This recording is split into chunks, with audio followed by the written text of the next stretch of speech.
The council chamber fell silent as Emma's eyes fluttered open. Pain lanced through her left side where the shrapnel had torn through her environmental suit.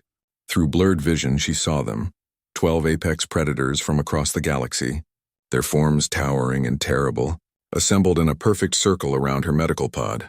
The Vraxian delegation leader, Krithak, leaned forward. His 6 eyes gleamed like polished obsidian in the chamber's cold light. Rows of serrated teeth lined his elongated jaw, each one capable of crushing titanium.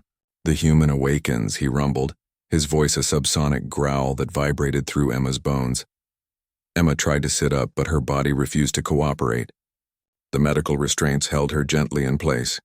Her last memory came rushing back. The explosion at the Thalnori nursery habitat, the cubs screaming and her body moving before her mind could catch up. Why? The question came from Urshala, the Catherian huntress whose species had evolved from pack predators on a world with 3 suns. Her pupils were vertical slits that contracted as she studied Emma with predatory intensity. "Why did you shield them?" Harry's voice crackled through Emma's comm implant, barely a whisper. "I'm outside the chamber. They won't let me in. Don't say anything that might—" "The cubs were in danger," Emma said, her voice hoarse. She ignored Harry's warning. She'd done what she did, and no amount of political maneuvering would change that. "I was closest. That's all." A hissing sound filled the chamber, the Salvathi representative expressing something between amusement and disbelief. Felmore's scales rippled with bioluminescent patterns, a language unto itself. "That is not all, human. You are a diplomat, not a soldier.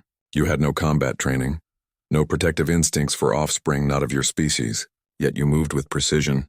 You covered 4 cubs with your body. You took shrapnel meant for them."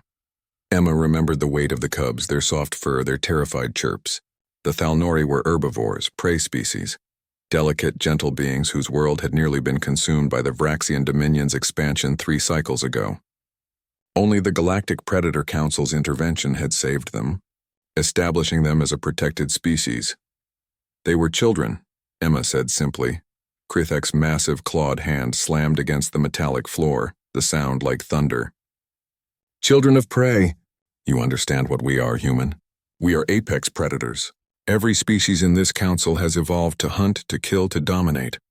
We protect the prey species because we have learned to control our nature, to channel it into guardianship rather than slaughter. But you," his voice dropped dangerously low, "you are not classified. Your species is neither predator nor prey in our taxonomy. You are other." Emma met his gaze without flinching. The pain in her side was nothing compared to the weight of his stare. "Then maybe your taxonomy is incomplete." A ripple of tension moved through the council. Several predators shifted, their body language radiating threat. Harry's voice became urgent in her ear. "Emma, please." "Humans are persistence hunters," Urshala said, cutting through the tension. She had been studying humanity since first contact 6 months ago. They chased prey across endless distances on their homeworld. Not fast, not strong, but relentless. They would track an animal for days until it collapsed from exhaustion. She paused, her ears swiveling forward. "But they also domesticated predators, wolves, cats, and made them family. They nurture young not of their species. They are complicated." "Complicated," Velmore hissed.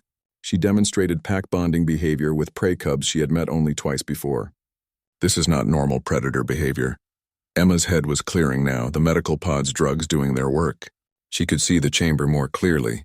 The elevated seats where each council member sat, the viewing screen showing the aftermath of the explosion, the footage of her dive to cover the cubs, the blood, her blood, pooling on the nursery floor. "How are they?" she asked. "The cubs?" Krithak's expression was unreadable, but something shifted in his eyes. "Alive, unharmed because of you." Then it was worth it. The Catherian huntress stood, her form towering over Emma's pod. "You realize what you have done?" The bomber was targeting the nursery specifically to restart the conflict, to prove that we predators cannot truly protect the prey, that our nature will always win. Your action, a human throwing herself between death and Thalnori cubs, has complicated everything. Emma smiled despite the pain. "Good, good." Krethak's roar filled the chamber.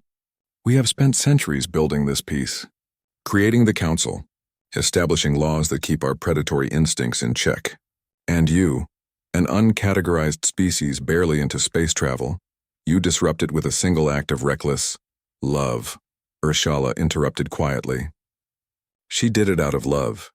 The chamber fell silent again. Emma thought of her own childhood, of her mother who had adopted 3 children from different countries, different backgrounds. She thought of Harry, who wasn't related by blood but was her brother in every way that mattered. She thought of humanity's strange capacity to see something small and helpless and think not prey, but protect. On Earth, Emma said slowly, we have a saying. It takes a village to raise a child. Any child. Every child. Maybe that's what makes us different. We don't calculate whether something is prey or predator, whether it's genetically advantageous to protect. We just do. Velmore's scales flickered rapidly. The Thalnori have requested that you be granted the title of Kormana, Shield Mother. It is their highest honor, given only to those who protect cubs at cost to themselves. And the council, Krithak said, his voice still growling but softer now, must decide whether humanity is predator or prey or something else entirely, something we have no classification for. He leaned back, his massive form relaxed slightly. You have shown us that perhaps the categories we cling to are not as absolute as we believed. Emma felt the medical pod releasing her, the restraints loosening. Harry burst through the chamber doors, his face wet with tears. He ran to her side, gripping her hand. You're an idiot, he whispered. I know, she whispered back. Urshala approached, bowing her head in a gesture of respect. The council will deliberate. But know this, human, you have changed something here today. Something fundamental. As they wheeled Emma out of the chamber, she caught one last glimpse of the Predator Council. 12 apex predators, the most dangerous beings in the known galaxy, watching her with what might have been respect, confusion, or perhaps something else entirely, something that looked almost like hope. Outside the nursery habitat, a small Thalnori cub pressed her paw against the window, watching Emma pass. The human smiled and waved back, wincing at the pain. Harry squeezed her hand. What do you think they'll decide? Emma closed her eyes, exhaustion finally claiming her. I think, she murmured, they're about to learn that humans don't fit in boxes. We never have. In the council chamber, Krithak looked at his fellow predators. She is right about one thing, he said. Our taxonomy is incomplete. Perhaps it always has been. The vote would come later. But in that moment, watching the footage replay of a human diplomat turned shield throwing herself between death and innocent cubs, the Predator Council began to understand that humanity was neither predator nor prey. They were protectors, and that changed everything.